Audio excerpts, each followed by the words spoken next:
Numéro 11. Coopération entre le divin et l'humain.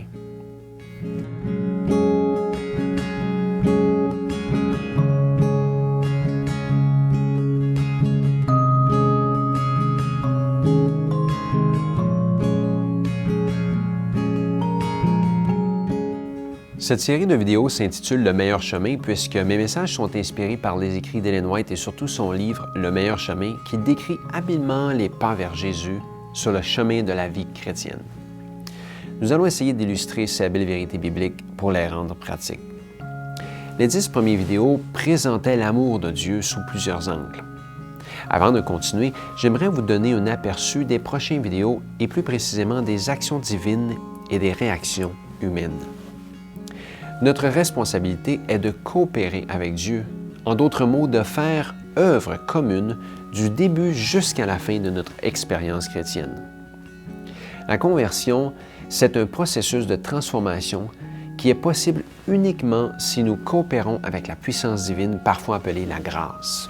Les deux aspects de cette coopération sont l'action de Dieu et nos réactions à son action. Dieu donne et il prend. Et nous devons faire de même dans notre relation avec lui. Premièrement, nous avons déjà compris que Dieu fait toujours les premiers pas, puisqu'il nous a créés, nous a aimés et nous a sauvés en premier. Son rôle est de nous attirer à lui et de gagner notre confiance et notre amour par la démonstration de son amour envers nous. L'amour et la puissance de Dieu est aussi appelé sa grâce.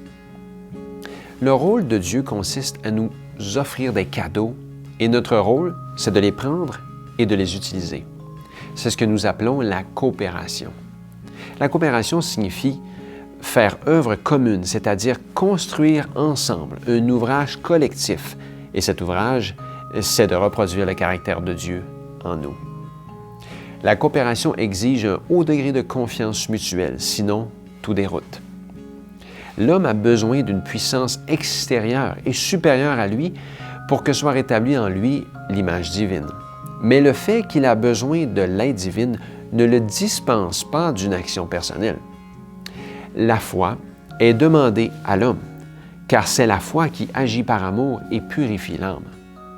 La foi s'empare des vertus du Christ. Le Seigneur ne veut pas que le pouvoir humain soit paralysé. En coopérant avec Dieu, l'homme devient capable de faire le bien. J'aimerais vous lire une citation d'Ellen White tirée des Messages choisis, volume 1, pages 446 et 447.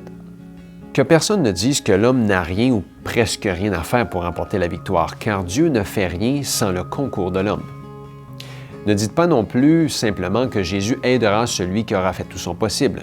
Le Christ a dit « Sans moi, vous ne pouvez rien faire » Jean 15, verset 5. Du commencement à la fin, l'homme doit collaborer avec Dieu.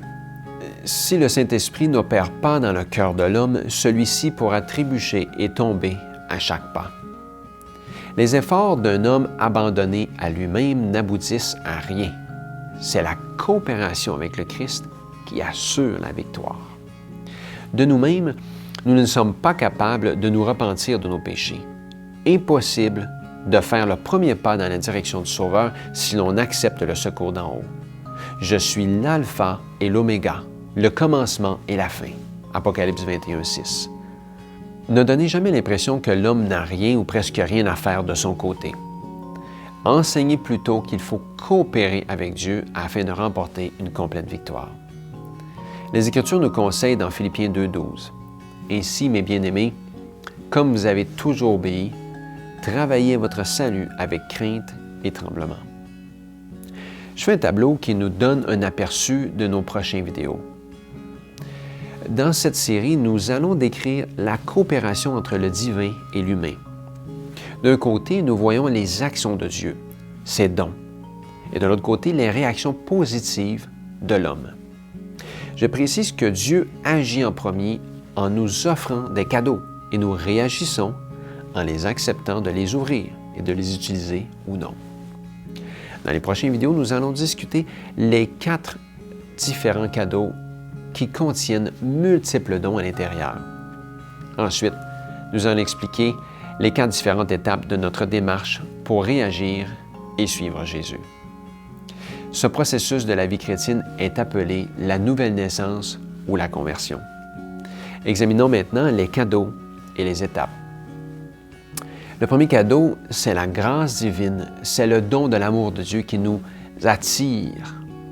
En réaction, nous pouvons choisir ou non de croire à l'amour de Dieu et en son Fils Jésus-Christ.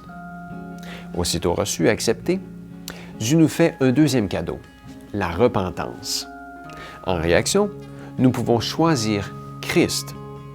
Si nous acceptons de le suivre sincèrement et véritablement, il nous donne un troisième cadeau. C'est le pardon, la justification et la régénération par le Saint-Esprit. En réaction, nous devons demeurer en Christ, qui en retour nous donne le quatrième cadeau qu'on appelle les fruits de l'Esprit et les bonnes œuvres. Finalement, on recommence et on continue sans cesse. Il faut persévérer. Pour vous rassurer, tout cela vous semble peut-être compliqué, mais en fait, c'est assez simple et ce processus peut se dérouler en quelques instants dans la vie du chrétien.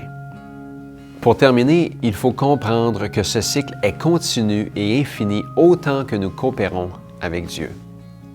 Je vous laisse en disant que le Seigneur accordera sa collaboration à tous ceux qui s'efforcent de le servir fidèlement. L'homme doit coopérer avec Dieu en employant chacune de ses facultés suivant la capacité reçue de Dieu.